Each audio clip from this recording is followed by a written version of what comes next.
Okay, so I think we're just going to dive right in and talk about new trends. And so maybe, Kevindra, you can start by telling us about what new trends in Nusantara cuisine you've witnessed in Indonesia so far. Well, thank you for the question. So, especially in Indonesia, Indonesia is, for perhaps some of you that didn't know, we have more than 300 of ethnic groups around the country, spread across the archipelago.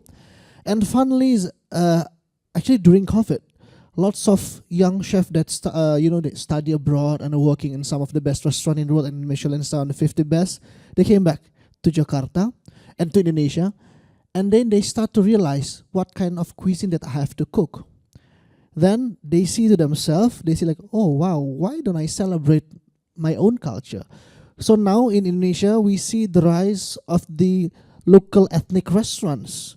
Not only the warung or the gerai, but the more modern contemporary restaurants with the sole focus on certain ethnic groups of Indonesia, something that will never happen in 5 or 7 or 10 years ago. So that's what happened actually in Indonesia. And I think it also resembles this Nusantara cuisine movement around the Malay archipelago, that every one of us now, especially the younger generation, we start to have this courage to embrace of who we are, right? And for the chefs, for the restaurants, oh no, they want to embrace that in the form of restaurants business. That's what happened.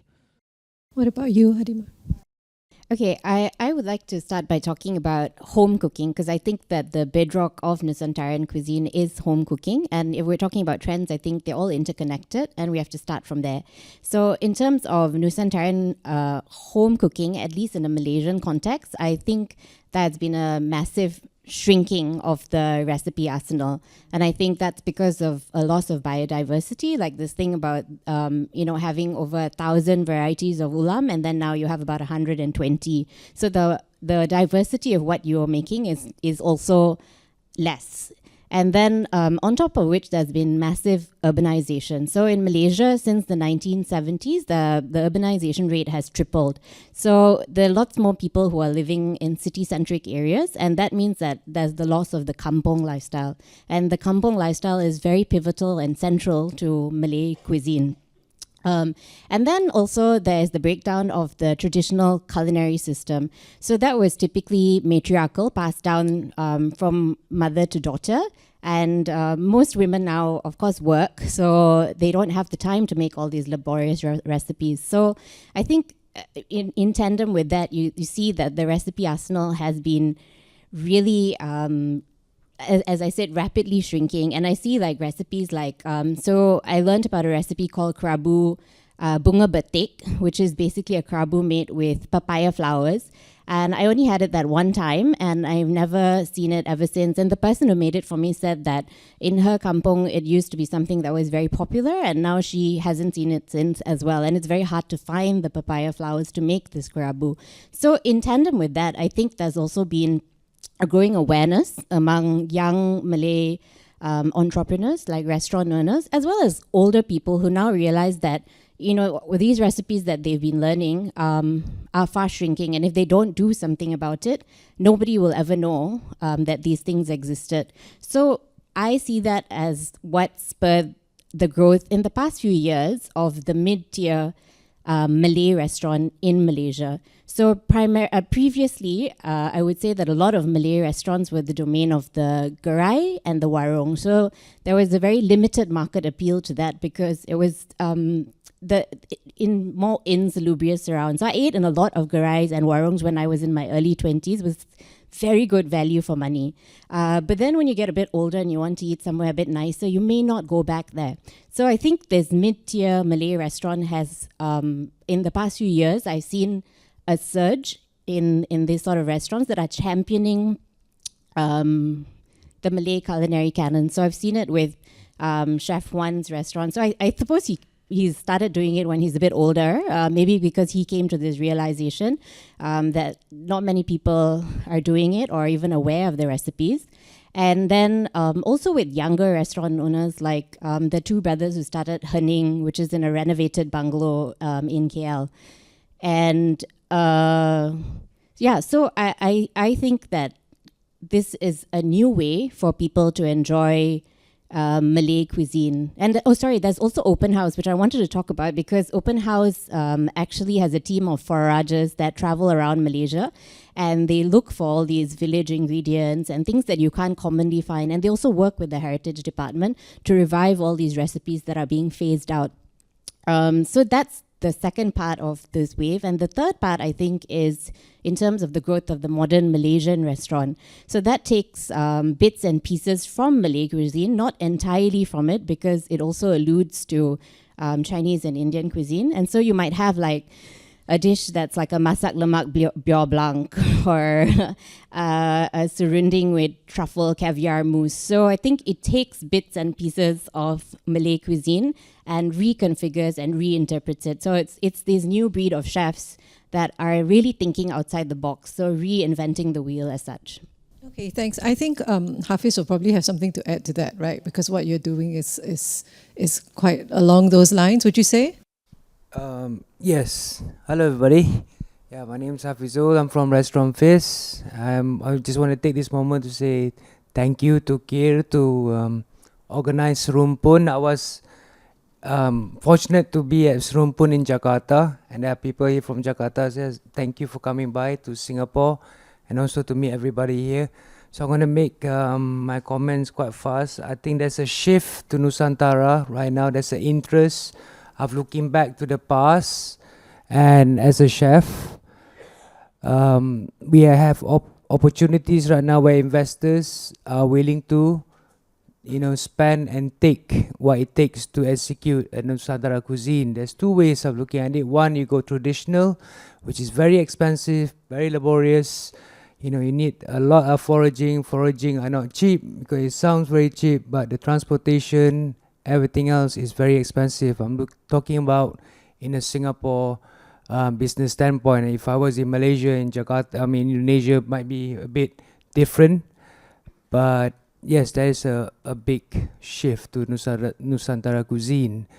What we can say is chefs, what Kevindra said, chefs from training overseas, US, maybe UK, who had a bit of influence from maybe from Spain rather than technically of the French background, would look inwards and using local ingredients to execute the imaginative or the creativity that they had been inspired to do so, that evolve with the cultural background that they have, Indian, Chinese, Malay, or Peranakan, or Eurasian, all sorts, Then for me, I'm talking about myself, how the restaurant, that trend started so I was in Malaysia 2016, before Open House, before all the names that you mentioned. We were in Jalan Mesri, we opened up a restaurant called Isabel, and we serve these dishes. It didn't kick off quite well at the beginning. We had zero marketing, but people are willing to, explore and actually eat and spend, because these flavors, like you said, either the grandmothers or the memories of the comfort food had disappeared, right? And they have no time to cook. Hence, I think it's the future of the cuisine here, and Nusantara is the backbone of the cuisine. And also people like Kir and everybody here are trying to promote and have awareness of what's happening. It's very good as well, because it is good for environment, as Dr. Morano, saying as well. He's here as well today. So being sustainable as a restaurant operator. Yeah, so you need to look into that, and there's more to talk about. Farmers, permaculture, fishermen, the trubuk. It's a massive conversation. Actually, we can't execute this in this moment in time, but having more discussion like this will create more awareness, giving us our identity and how we move to the future. It might be a coincidence that I think the rise of Nusantara cuisine in a more upscale setting sort of happened also when Kir's book was published. Do you think that is something that a movement has been growing, obviously? Do you think that have we been able to convince consumers who would typically go to, say, a fine dining restaurant and pay a lot of money for food to do that for Nusantara style food in a typically Western style format?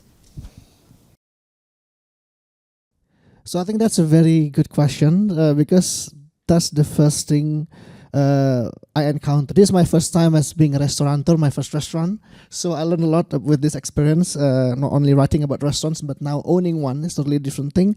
But yeah, on the first 2-3 months of the opening, lots of mature Indonesians, especially the old mom and pops, they came to the restaurants. Because what we cook basically inspired by the local flavors, by the popular Indonesian flavors.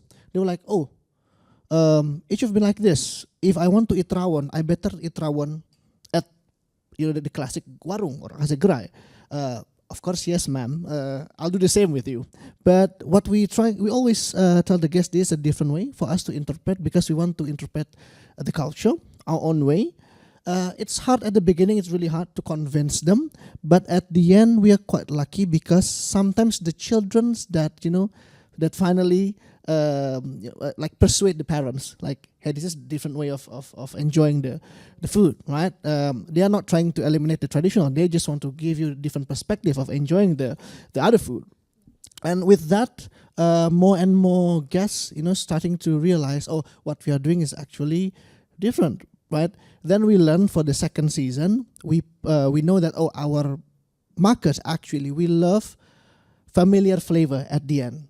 And then we had this amazing discussion, I believe it's evening discussion with the chefs and all the team in the restaurant, and we said, what's the most important ingredients in the food of Indonesia or Nusantara at this stage?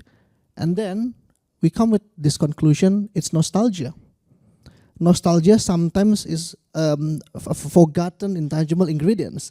So we designed the second season menu based on the heritage, on the nostalgia. And funnily, like, more and more people now that come to the restaurants, it's even between the young and then with the adult above 55. They came to the restaurant, and then that's what we always tell them, that this is our understanding of the Indonesian food. This is what we want to do, Indonesian food. And then with that, like Chef Fiz also said is correct, that more and more like artisan farmers, makers, they start to show up and message us and tell us like, hey, we have this kind of wasabi from Wonosobo that turns out to be a legacy from the Japanese occupation back then. Nobody is using that. And then someone farmer also from Bandung, from Lembang, also came to us, hey, we have this ingredient, we have that ingredients. Do you want to use that? So we see finally the restaurants not only a place for you to eat, but as an institution to showcase or is showcasing the culture of what you have. To a new audience as well. Yeah, to the audience, to the consumers, of course, right? What about you, Hafiz? When you, what you do is both traditional and very modern at the same time, and that makes it very expensive because fiddlehead ferns, in theory, should be cheap, but then you're importing them, and then you're using some Japanese ingredients at the same time. How do you convince, or have you convinced your diners that this is something worth paying that kind of money for? Time, you need time. So time is important, and also consistency in deliverance the product, and I suppose the time to educate what those all the aspects, right? So talking about the pucuk pakis after we cut, it's almost, and I won't say how much, but it's when you see the price, you'll be like, oh my god, If I was in Malaysia, yes. But then again, these are hand-picked, not cut, in a way that the plant will not grow back again. So they are carefully picked so that they can come back and pluck the single stem, the single pucuk. So there's a lot to think about and who you work with. But then again, the restaurant like Fiz or like Esa, we don't use MSG. For example, we don't use all those extra items, so we have to rely on stocks, we have to rely on fermentation, we have to rely on good ingredients, and to make it better, and preserving the actual moment where where the food is at its premium. So there's a lot of thought, and there's a lot, on my case, there's a lot of manpower to be used, because literally you can't buy ready blend shallots and expect something that is good. Yes, food outside in the warung is cheaper, but then again, they do not go 100% with the recipe. They are meant to make a business at that scale, at that price. You see, when you want to go full on, like at our setting, it's very expensive. If you want to make rendang at home right now, if you go to the market, you will see, wow, this is how much, and then the yield is that much. It's not something that you will eat every day, even in a local, in a Malay house, or even a Peranakan house. I think it's very expensive. Yeah, so being a chef, they're very creative, so they think about how to be sustainable in business, which is good as a pathway that offers using Nusantara ingredient, and you olah.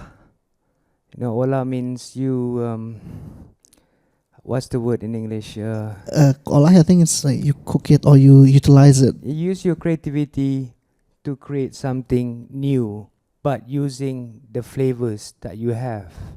So that's the future of Nusantara cuisine, because food is ever living, right? So you evolve with the economy and then the situation of the time. So maybe rendang at that time was easy because everything was around you. Hence people relate that was cheap. But now, the economics, it is a luxury. It is gold on the plate.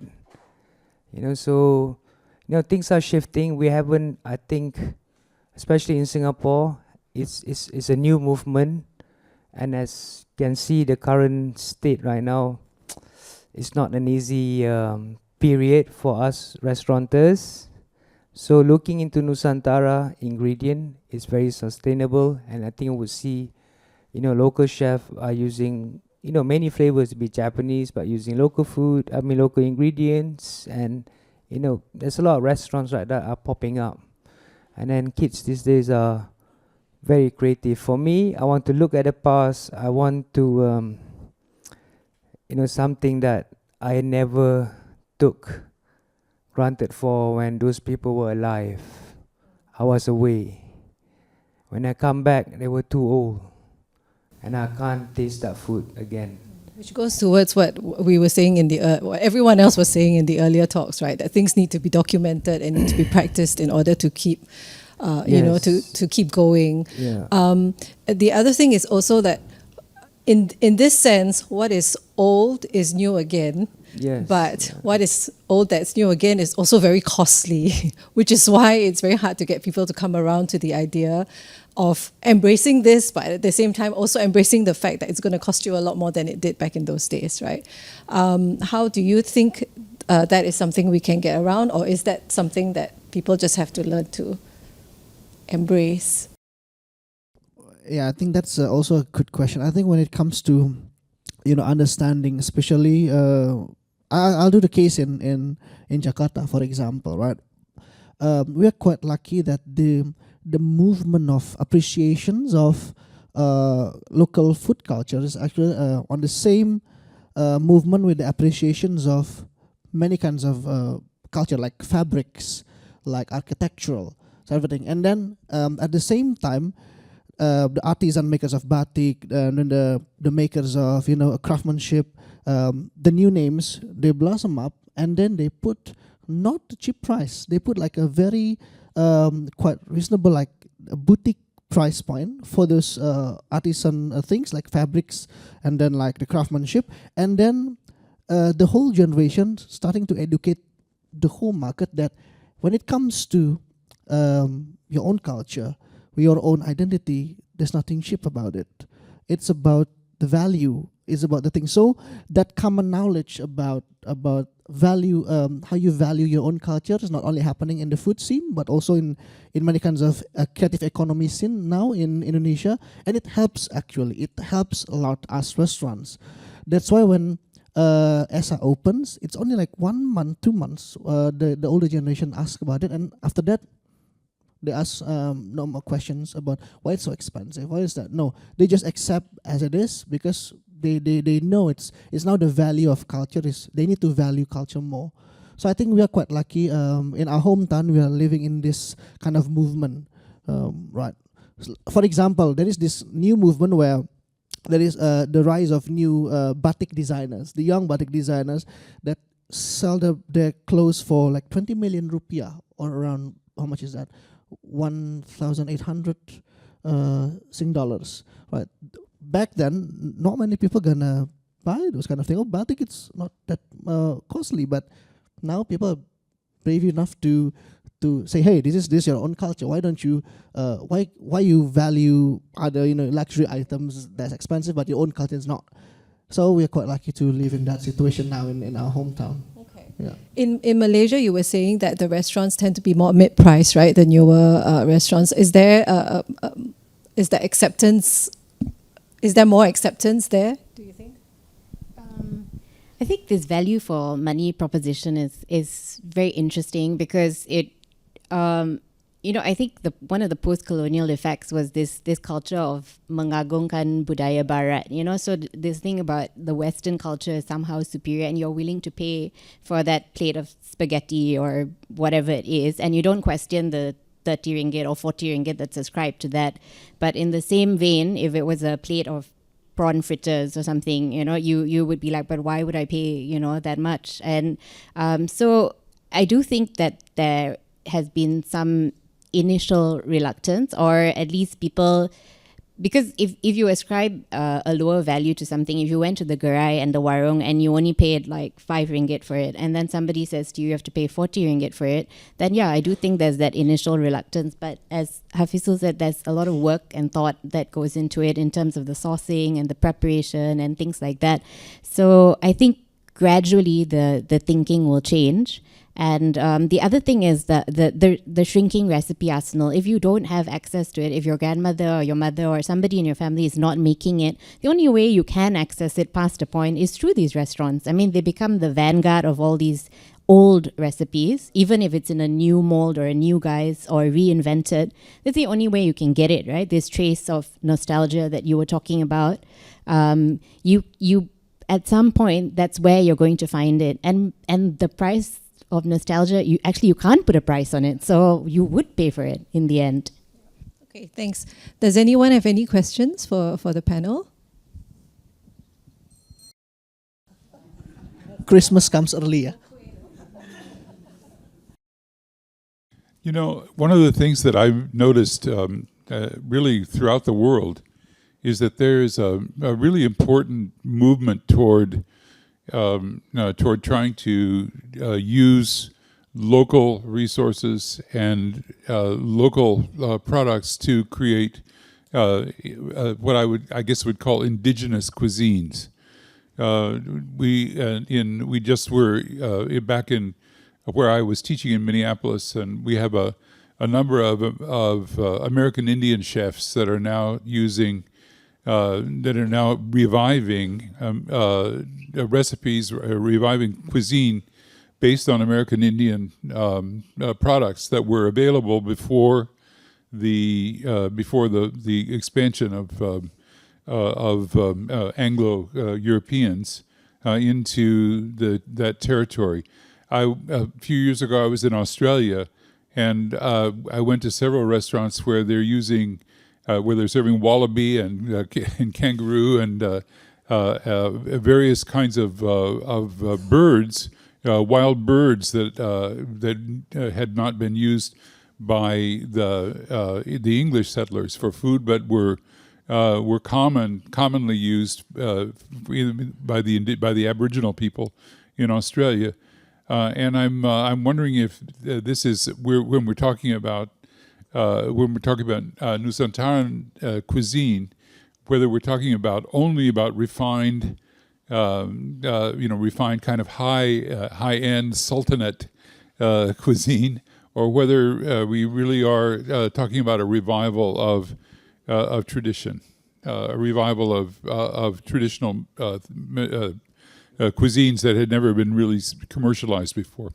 I mean, cuisine gives identity. At the beginning of the slide of the talk today, there was about Pak Fendi, the food wars, because of this is mine, and this is because of the mindset of, before that this food were used, and it was, sprang up together in, basically what I'm trying to say is, with the new identity of Malaysia, of the passport, people wanted to have an identity and looking back. And nowadays, I'm talking about the new trends. What are our identity right now? What is the state of identity? Hence, a small few, like actually, patronize this. There's an interest of coming into this direction. Yeah, I mean, this is my personal thought. I think there's definitely a much higher interest in Nusantara cuisine as a whole now, even among a younger generation. And at the same time, you have chefs like Hafiz and the other Diwakan and all of them who are really championing the cuisine through fine dining as well. So it really does feel like it's a growing movement that has been happening in the past few years. Does that answer the question? But there's also in the Nusantara community, there's cuisine that are cooked by, like Pakasam in Malaysia refers to paddy people, of the Banja. So this is where you get Pakasam.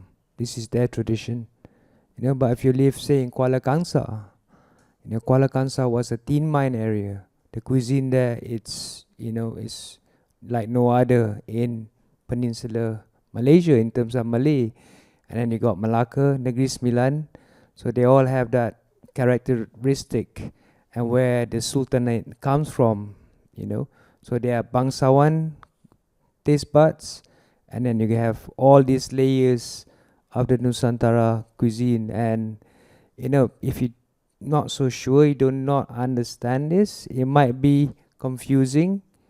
It depends in which lens you look at, and how you want to execute and which direction you want to, showcase your customer as me as a restaurateur, so, and what element you want to use.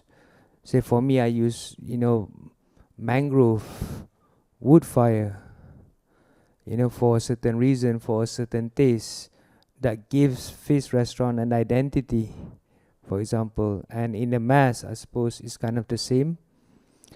I don't know if that answers some question.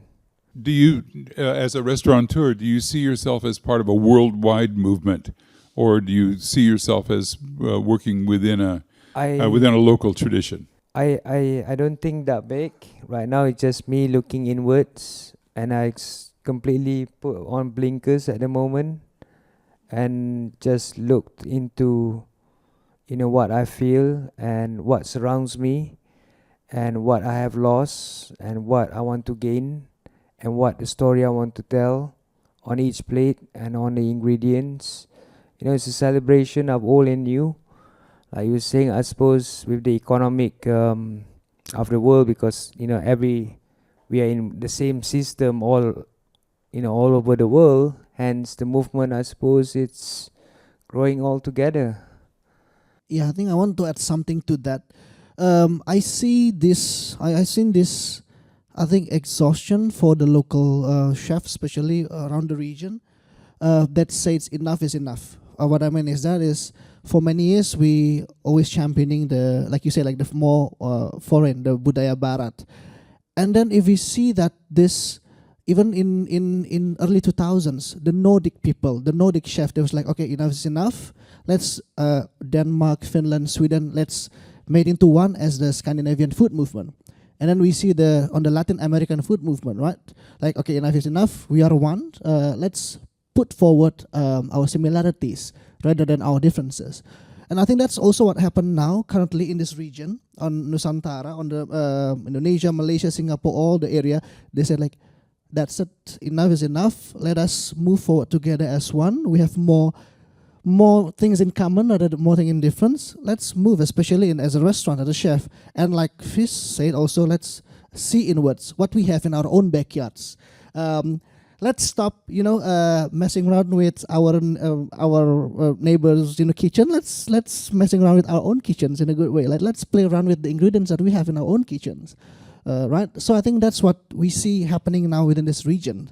And then I do believe this is only the tip of the iceberg. This is only the beginning of something great to come, because it's not gonna be only chefs and restaurants, but perhaps more food historians, more culinary intellectuals, writers. That's more and more writing and documenting about the uniqueness of Nusantara culinary regions, right? And also, I think the farmers and permaculture movement, in supporting this, will create a better future, a better future carve out for us in terms of chef to play around with local indigenous ingredients. Yeah. Yeah, I think there's always going to be a demand for both the old and the new. I mean, the old represents the comfort food. The old's your wife, you're comfortable with her, you're familiar with her. The new is maybe your mistress, and you something that's tempting and alluring and interesting and new, exotic, So, but still familiar and comfortable. Something old in the guise of something new. So I think there will always in the Nusantara region be this appetite for both the old and always space for the new as well. And in terms of what Kevindra said about this wave, I truly believe that the Nusantara region is going to be the next big dining scene in the world, actually, because if we all collectively focus on maybe spearheading this growth, really championing, what we have in our backyards and the diversity, the heritage, the provenance, the cooking that is really becoming elevated now. I don't see any other reason why we won't be the next big thing, because we have so much and the diversity is immense. So yeah, we should be the next big dining scene. Okay, absolutely. I was just getting all fired up to ask my question, and then all of you just preempted it very nicely. I am always amused and not a little irritated by when I look at the trends that are energizing the high-end restaurant scene, and then the sort of Western restaurant and chef scene. All these things that are trending at the moment: fermentation, foraging, eating local, plant-forward food. All these things are things that home cooks across Nusantara have known for centuries, and like, what can we do to take the lead on this and to say, no, hang on, all these things that are getting you really excited, in New York City or LA or whatever, or Copenhagen, we've all been doing this for how long? Why you all never come to us, right? And like Abirami said, we are poised to be the next big thing, because all these things, if we but take care to record and revive and look back at them, these are already have been in our bloodstreams for so long. We got Bomo also. Sorry? We got Bomo also. And all these Western chefs are only now waking up to something that we have known all along. So what can we do to show them? Yeah, well, I mean, back in those days we had Mod Oz, right? Where initially Australian cuisine was deemed, kind of meh, and then suddenly we had the Mod Oz cuisine, and then with New Nordic it's the same thing. So maybe the next wave is New Nusantara, for all we know. One more last thing to add. The cuisine itself is not just, eaten for your tongue, is also treated as a medicinal, benefit. And that's, something, if you really look into it and you balance it up, there's a reason why there's pepper and turmeric, are done together, and why rice, certain rice are polished and certain rice are not polished, and when is the day you eat polished rice, when you eat unpolished rice, when you eat red rice. There's a reason why these things are cultivated, and heirloom vegetables, all these heirloom varieties that is out there, hopefully we can improve, and there's more demand of this. We could all benefit from this rich history and understanding of the region. Yeah, I just wanted to ask, just to follow on from Chris's point also, the what can we do? How can we move this forward? Because we've heard from the panelists about what has evolved in their individual markets, but are you also seeing in terms of the audience, the diners who are coming, especially coming into your restaurants, is there curiosity not just from people from the city that you're operating or the country you're operating, but the fact that we all share the sense of a common root? Are you seeing that interest in Indonesian cuisine from someone in Malaysia or Singapore? I mean, I think that's the key thing also to drive that kind of passion and interest. Actually, it's quite surprisingly yes, because last week before I came to Singapore, we had this marketing meeting together, like, let's see the database of our guests, right? Actually, the biggest guests that came to the restaurant, the foreign people, are Singaporean and Malaysian at ESA. So we were like, we have lots of guests from Malaysia and Singapore. We got this because of business, or they are just visiting their friends and family, but that's the biggest. And we share lots of stories together, and one of it is actually we put Pak Kir's book on the on the reception table. but it's very interesting because some of the guests talk to my manager or with me sometimes.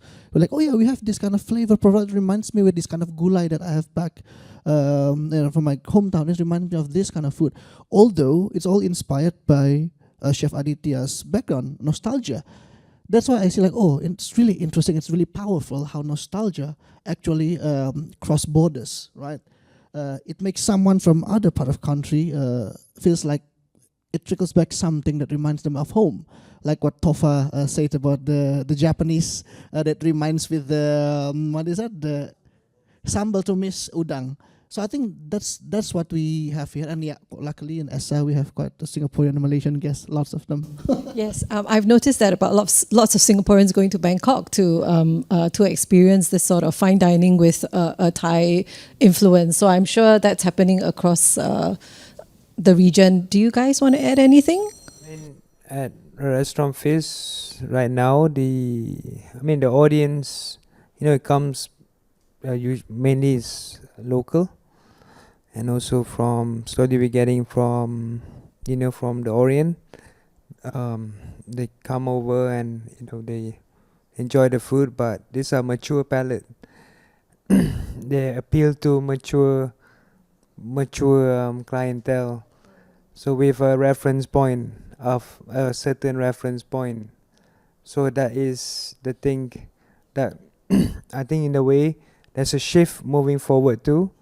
And also there's the act of looking at the past and also doing this and giving a chance to the younger generation to actually, hey, this is the cuisine, this is the taste. And this is very important because at the end of the day, this is your identity, So, I hope that's. And on that note, thank you everyone, and thank you very much, Pak Kir, for doing this. We're all very, very honored to be here.